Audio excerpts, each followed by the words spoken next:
নবম শ্রেণীর শিক্ষার্থীদের শুভেচ্ছা জানিয়ে আমি শুরু করছি আজকের ক্লাস।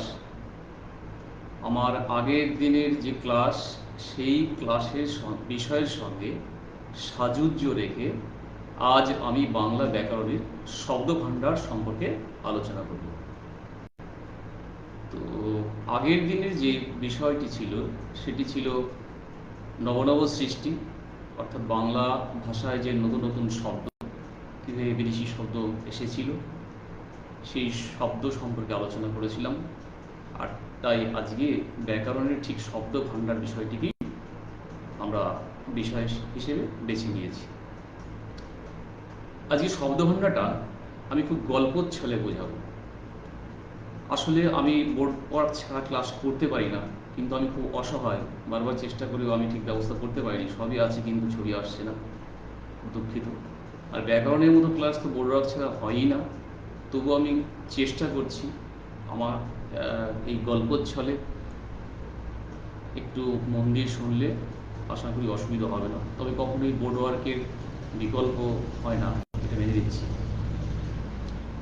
তো শব্দভাণ্ডার সম্পর্কে আলোচনা করতে গিয়ে আমি প্রথমে একটি গল্প করব এবং এই গল্পের মাধ্যমে আমি বাংলা শব্দভাণ্ডার সম্পর্কে আলোচনা করব।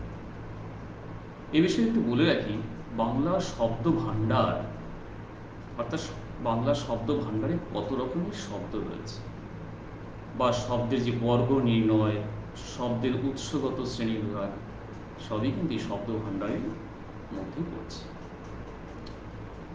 যে গল্পটির কথা বলেছিলাম, গল্পটি হলো একটি চাষি পরিবার। সেই পরিবারে একটি ছেলে স্কুল থেকে বাড়িতে এসে মাকে বলল, মা আমাকে ভাত দাও। মা বলল, থালা তো সব এঁটো, তুমি দেখো ওই টেবিলের উপরে শাল পাতা আছে, পাতাটি নিয়ে বসো, আমি দিচ্ছি। ছেলেটি শাল পাতা নিয়ে খেতে বসলো। মা এসে সেই পাতায় ভাত দিল এবং ভাতের পরে যেগুলো দেওয়ার সবই ধীরে ধীরে ছেলেকে খেতে দিল। খেতে খেতে ছেলে সেই পাতার মধ্যে ভাত পেয়েছে। তো ভাতের মধ্যে দেখছে ছোট্ট একটা কাঠি, পাতা গাঁথা হয় যে কাঠি দিয়ে না, শাল পাতা গাঁথা হয় যে কাঠি, সেই কাঠি পাচ্ছে। একটা কাঠি পেল। ভাতগুলি গরম ভাত নাড়তে নাড়তে হঠাৎ দেখলে একটা গম ফুলে ভাতের মতো হয়ে আছে, একটা গম। আবার নাড়তে নাড়তে দেখছি একটি ধান। আমি প্রথমেই বলে নিয়েছি যে কৃষক পরিবার। কৃষক পরিবার কেন বললাম পরেই আমি একটু বোঝাবো। একটি ধানটিও ঠিক সিদ্ধ হয়ে ভাতের মতো ফুলে আছে। তাহলে ধান পেল, কাঠি পেল, আর ভাত তো পেয়েছি। আর পেল ভাতের মধ্যে দু চারটে আধ সিদ্ধ ভাত। ঠিক ভাতও নয়, চালও নয়, সেই ধরনের দু চারটে ভাত পেল। আর পেল একটা ভাজা পকোড়া দিয়েছে, তো সেই পকোড়া পেল। পেয়ে এবার মা জিজ্ঞেস করছে, আচ্ছা মাকে জিজ্ঞেস করছে ছেলে, যে ভাতটা তুমি খেতে দিয়েছো, ভাতের মধ্যে ধান কেন? মা বলছে, দেখ সারাদিন তো এত কাজ করি, এত ব্যস্ত থাকি, আসলে ঘরের মধ্যে চালের গামলার পাশেই ধানের গামলাটাও ছিল। আরে ধান কেন, সরি একটু ভুল হলো। তো বলছে, দেখ ধান থেকে তো চাল হয়, আর চাল থেকে ভাত হয়। তো ধান থেকে চাল হয়েছে, চাল থেকে ভাত হয়েছে, এটা যখন কলে ভাঙানো হয় তারপর ঝাড়া হয়েছে, আর চোখেও ভালো দেখতে পাই না এখন, ওই বেছেছি দু চারটি, একটা দুটো রয়ে গেছে, তাই পেয়েছিস ভাতের মধ্যে। ছেলে তো দেখলো ঠিক আছে, কেন ধান থেকেই তো চাল, আবার চাল থেকেই আমরা ভাতটা পাচ্ছি, তাহলে একটা থাকতে পারে, মেনে নিল। তাহলে এই ভাতটা যেখান থেকে এসেছে ঠিক তারই দু একটা হয়ে গেছে, মেনে নিল। আধ সিদ্ধ ভাতটা দেখে বলছে, মা এই আধ সিদ্ধ ভাতগুলো তো ধানও নয়, চালও নয়, ভাতও নয়। বলছি দেখ, রান্নার সময় চালগুলো হাঁড়ির ঢাকনাতে লেগেছিল, তা হাঁড়ির ঢাকনাতে যেগুলো লেগেছিল ওগুলো ঠিক তাপ ততটা পায়নি বা জলটাও পায়নি, যার জন্য আধ সিদ্ধ হয়ে আছে। ওটা যদি সঠিকভাবে তাপ আর জলটা পেত তাহলে কিন্তু ভাত হতো। ছেলে মেনে নিল, হ্যাঁ ধান কিভাবে এলো বুঝলাম, আধ সিদ্ধ চালটা কী করে এলো সেটাও বুঝলাম, আর ভাত তো এসেছে কীভাবে সেটাও তো বুঝেছি। কাঠি কেন, একটা কাঠি, ছোট কাঠি। তো মা বললো কই দেখি তো। তো দেখি, তখন দেখালো, বললো দেখ এই কাঠি তো তোর ওই পাতার গাঁথা হয় যে কাঠি, সেই কাঠি। এটা তো আগে থেকেই ছিল, আমার ভাত দেওয়ার আগেই তো থালার মধ্যেই ছিল, তুই খেয়াল করিস, আগে থেকেই ছিল। ছেলে বললো আচ্ছা ঠিক আছে। গম সিদ্ধ গম পেলে কেন? মাকে বললে সবই তো বুঝলাম, ঠিক আছে, গমটা কেন? তখন বললো যে দেখ, ঘরের মধ্যে চালের গামলার পাশেই গমের গামলা ছিল, তো একবার গমের গামলা ঢেলে পড়ে গেছিল, তো তখনই একটা দুটো চলে এসছে, ওটাও আমি বেছে পুল করতে পারি, তো একটা থেকেছে, গমই তো খেয়ে নেবো, অত আমরা ফেলে দে। ছেলে বুঝলো, আচ্ছা গম কেন এলো বুঝলাম, কাঠি কেন এলো বুঝলাম, আধ সিদ্ধ ভাত কেন হলো, ধান কেন হলো, পকোড়া। তো পকোড়াটা দেখে মা বলছি, মা এটা কি? বলো ওটা আমি করেছি ফুলকপি আর তার সঙ্গে বেসন দিয়ে এটা করেছি, খেয়ে দেখ ভালো লাগবে। আমার গল্প শেষ। অর্থাৎ দুটো জিনিস দিয়ে তৈরি করেছি। এই গল্পের মধ্যে দিয়ে আমি এটাই বলতে চেয়েছি, থালার মধ্যে যেমন ছেলে ভাতের সঙ্গে অনেক কিছু পেল, ঠিক আমাদের এই শব্দ ভাণ্ডারের মধ্যে যে শব্দগুলি আছে তার সঙ্গে এই গল্পের একটা বিরাট মিল আছে। আমাদের শব্দ ভাণ্ডারে, আমরা যেখানে বাংলা ভাষা শব্দ ভাণ্ডার, তো বাংলা ভাষার যে উৎপত্তি, সেই উৎপত্তি কোথা থেকে? তো বাংলা ভাষার উৎপত্তি ধরে নেওয়া হয় সংস্কৃত ভাষা, সংস্কৃত বাংলা ভাষার জন্য, যদি এ নিয়ে আরো আলোচনার জায়গা রয়েছে, সঠিকভাবে বলা যায় কিনা বাংলা ভাষার জননী সংস্কৃতকে, তবু অধিকাংশ মানুষ আমরা মেনে নিই যে না, সংস্কৃত বাংলা ভাষার জন্য। তাহলে সংস্কৃত থেকেই যেহেতু বাংলা ভাষার জন্ম, তাহলে সেই সংস্কৃত শব্দ তো দু একটা বাংলা ভাষার মধ্যে থাকতেই পারে। যেমন করে ভাতের মধ্যে দু একটা ধান থাকতে পারে, কারণ ভাতটা এসছে তো সেই ধান থেকে চাল, চাল থেকে ভাত, তারই একটা হয়ে গেছে। ঠিক বাংলা ভাষার উৎপত্তি যে সংস্কৃত শব্দ, সেই সংস্কৃত শব্দ থেকে যে সকল শব্দ অবিকৃতভাবে বাংলা ভাষায় স্থান পেয়েছে, সেগুলোকে বলা হয় তৎসম শব্দ। অর্থাৎ আমাদের গল্পের ধানের সঙ্গে আমার শব্দ ভাণ্ডারে তৎসম শব্দের একটা মিল আছে, উৎস থেকে এসছে, যেখান থেকে উৎপত্তি সেখান থেকে এসছে।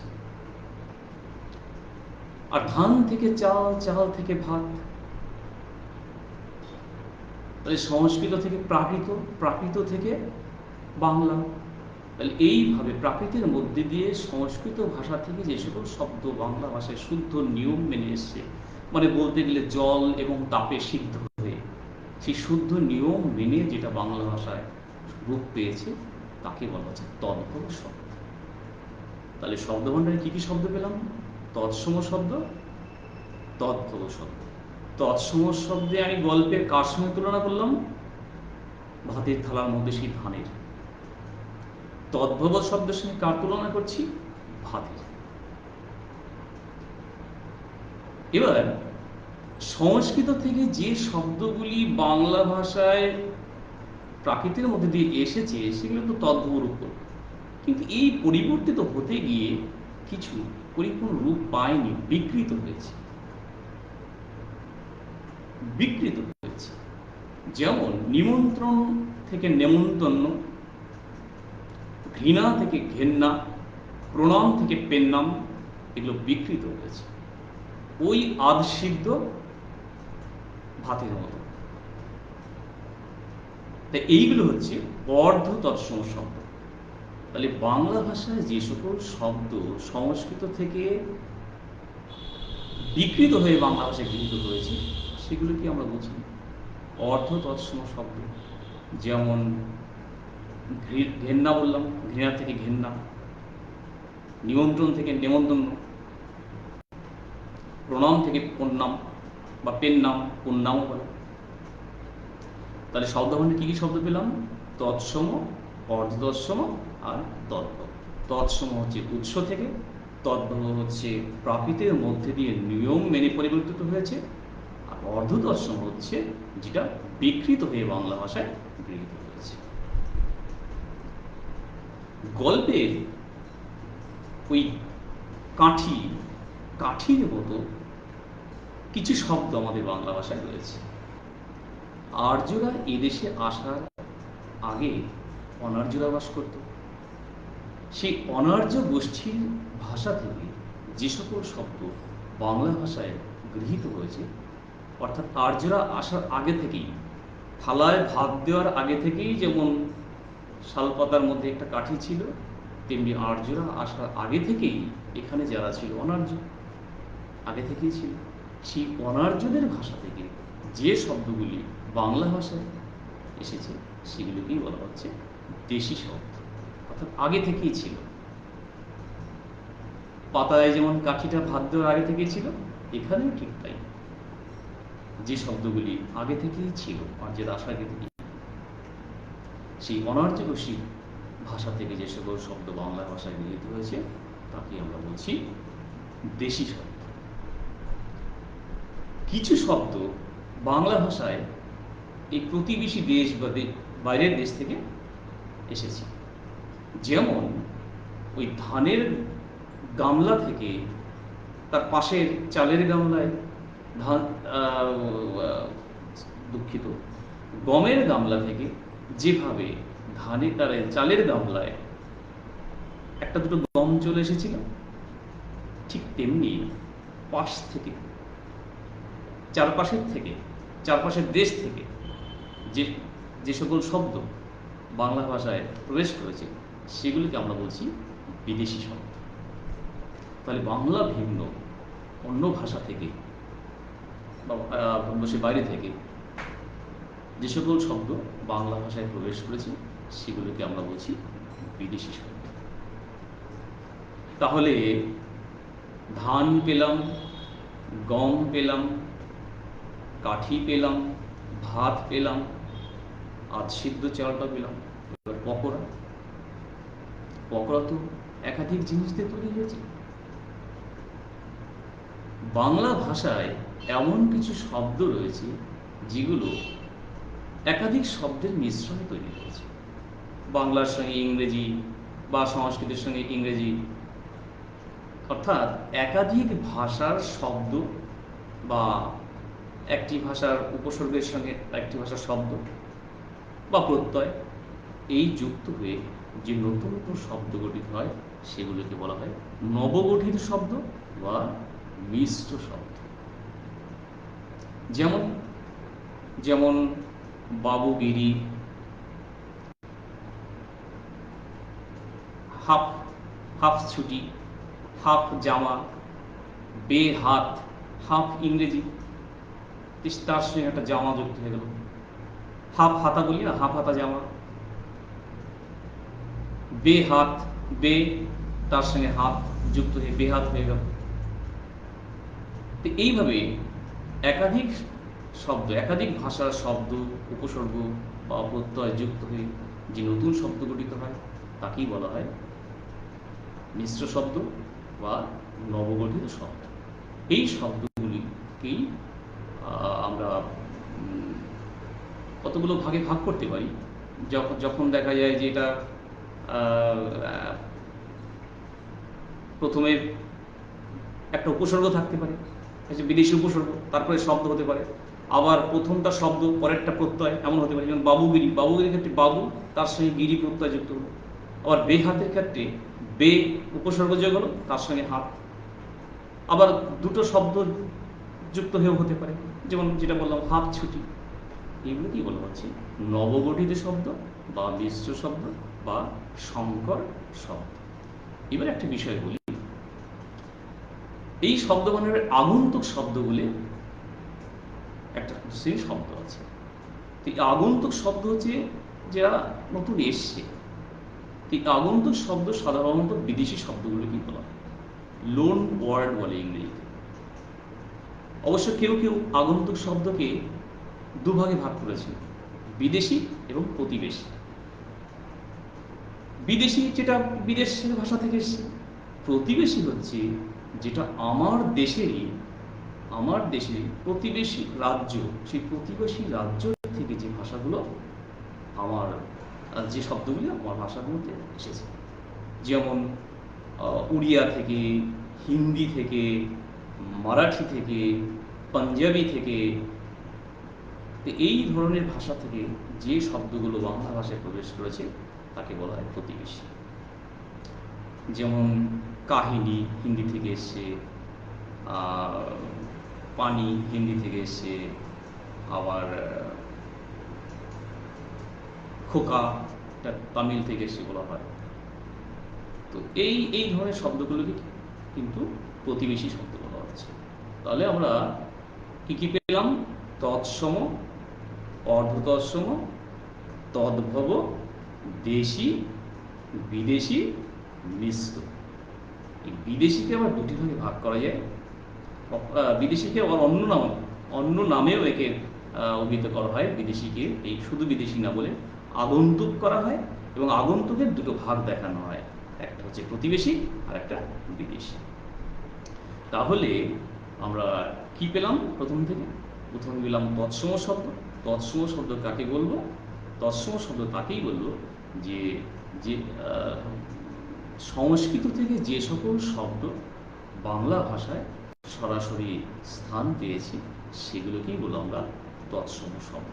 যেমন চন্দ্র, সূর্য, নদী, পিতা, মাতা ইত্যাদি। অর্ধতৎসম কাকে বলবো তাহলে?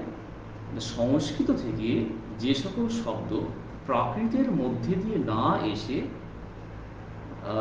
বিকৃত হয়ে বাংলা ভাষায় প্রবেশ করেছে সেগুলোকেই আমরা বলবো অর্ধ তৎসম শব্দ।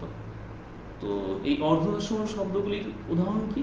যেমন পেন্নাম, ঘেন্না, নেমন্তন্ন ইত্যাদি। আর তদ্ভব কাকে বলবো? সংস্কৃত থেকে যে সকল শব্দ প্রাকৃতের মধ্যে দিয়ে পরিবর্তিত হয়ে বাংলা ভাষায় শুদ্ধভাবে স্থান পেয়েছে সেগুলিকে আমরা বলবো তদ্ভব শব্দ। যা তৎসমের ক্ষেত্রে কি বললাম? তৎসম কিন্তু সংস্কৃত থেকে সরাসরি যেটা বাংলা ভাষায় প্রবেশ করেছে। আসলে যান্ত্রিক কিছু ব্যাপারের জন্য টেনশন হচ্ছে। তো সংস্কৃত থেকে যে সকল শব্দ সরাসরি বাংলা ভাষায় প্রবেশ করেছে সেগুলোই কিন্তু তৎসম শব্দ। এবার দেশি হচ্ছে যে সকল শব্দ অনার্য গোষ্ঠীর ভাষা থেকে বাংলা ভাষায় প্রবেশ করেছে সেগুলি হচ্ছে দেশি শব্দ। যেমন ঝিঙে, ঢোল, তারপর ডিঙ্গি ইত্যাদি। আর বিদেশি শব্দ যে সকল শব্দ মানে ভারতবর্ষের বাইরে থেকে বিভিন্ন দেশের ভাষা থেকে, ইংরেজি, ফার্সি, আরবি প্রভৃতি ভাষা থেকে বাংলা ভাষায় প্রবেশ করেছে সেগুলিকে আমরা বলবো বিদেশি শব্দ। যেমন আইন, আদালত, স্কুল, কলেজ ইত্যাদি। আর নবগঠিত শব্দ কাকে বলবো বা মিশ্র শব্দ? একাধিক ভাষার শব্দ প্রত্যয় বা উপসর্গের মিশ্রণে যে নতুন শব্দ গঠিত হয় তাকেই বলা হয় নবগঠিত শব্দ। যেমন হাট বাজার, মাস্টারমশাই, হেডমিস্ত্রি ইত্যাদি। আর প্রতিবেশী কাকে কি বলবো? প্রতিবেশী কাকে বলবো? প্রতিবেশী রাজ্যের ভাষা থেকে যে সকল শব্দ বাংলা ভাষায় প্রবেশ করেছে সেগুলো কি বলবো আমরা প্রতিবেশী শব্দ। তো এইবার এখান থেকে কিরকম ধরনের যখন প্রশ্ন আসবে কিরকম আসতে পারে যে তৎসম শব্দ কাকে বলে, উদাহরণ দাও। বাবা তদ্ভব শব্দ কাকে বলে, উদাহরণ